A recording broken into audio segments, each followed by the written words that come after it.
এই ଐତିହାସିକ ଗ୍ରାମରେ जो साक्षी गोपीनाथ मंदिर अच्छी यहाँ 1663 मसीह तत्कालीन गजपति मुकुंद देव एठार निर्माण करथिले एवं राधा श्रीराधा श्रीकृष्ण को विग्रह मान स्थापन करथिले किंतु जेतिक बेले मोगल आक्रमण है 1731 रु आरंभ होइकी जेतिक बेले विभिन्न मंदिर मान को भांगी तर्की खाँ तार कमांडो मोगल कमांडो तर्की खाँ भांगी सेते बेले कौन कले ना 1732 मसीहा जनवरी 3 तारिख में ये विग्रह माने काले भांगीदेवे से नहीं चिलिका निकट कंतलबाई ठारे स्थापन कले एवं 1848 मसीह से कंतलबाई पुणी जा सत्यवादी ठारे बर्तमान पूजा पाउछंती। या हूँ कथा एठारे आमर जो साक्षी गोपीनाथ 2022 मसीह तत्कालीन राज्यपाल आसी गणेशी लाल ये शेष ये स्थापन माने विग्रह स्थापन उत्सव जोगदे विग्रह मान स्थापन कले से दिन ठारू आज पर्यंत कौनसी साहाय्य बिना यही लोक मानकर भक्त मानकर एवं सदस्य मानकर ग्रामवासी मानकर अंचलवासी मानकर किछि सहायता रे ये मंदिर सुरखुरी चली अछि। जेमती चिकागो कॉन्फ्रेंस रे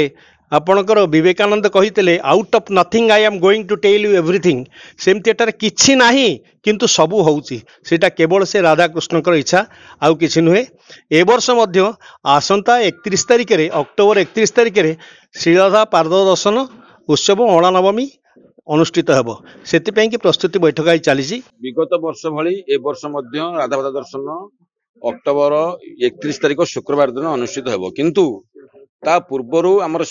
भागवत पारायण कार्यक्रम मंदिर परिसर रोचे 24 तारिख धर आरंभ करा जिवो एवं 26 तारिख रे ओडिशार सुप्रसिद्ध गायिका संकीर्तन गायिका मंदनमा बेहेरा तांकर संकीर्तन परिवेषण करिवे एवं रात्र 6 घटिया समय संध्या 6 घटिया ठारू आरंभ करिवे 10 घटिया पर्यंत तांको दिया जायछि समय एवं आउ जो 3-4 दिन ता भीतर डिफरेंस रहिला आमर प्रोग्राम अणानबी पर्यंत छोट छोट पिला सांस्कृतिक कार्यक्रम डांस प्रोग्राम ये सब जिन करने मंदिर परिचालना कमिटी भितर निष्पत्ति नियाଯାଇଛି जो दिन राधापाद दर्शन कर दिन एवं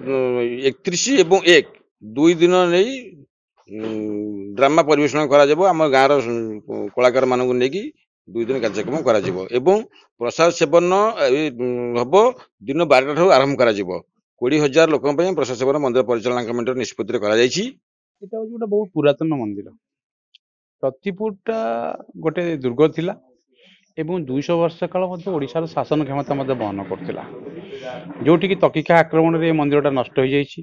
कलापड़ा आक्रमण रे मंदिरटा नष्ट होइछि यार ऐतिह्य नष्ट हो जाइथिला मूल साक्षी गोपीनाथ ये हूँ गोटे मूल साक्षीनाथ मंदिर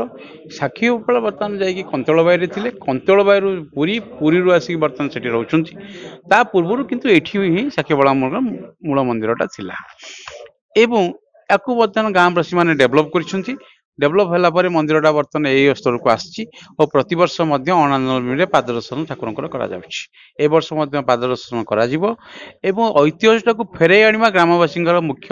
लक्ष्य। तापर आ गोटे कथा हूँ आमर रथिपुर गाँव में मधुसूदन दासकर होती पीढ़ी यू ही आरंभ होता एठू जाकि सत्यभामापुर रही कि निजर बासस्थान हूँ रथिपुर रथिपुर जेहेतु ओडिशार शासन क्षमता को 200 वर्ष बहन करुला एठूटा गड़ था शासन क्षमता टोटाल एठू ही ऑपरेशन करा से ऐतिह्य को मन पकेवाका ये मंदिर को मन पकेवाका जो भग्न अवस्था को बर्तमान नूतन भाव में तैयारी करा जायछि एवं आगामी दिन में यही प्रोग्रामटा मंदिर ऐतिह्यटा केमती फेरी आसो एवं ओडिशार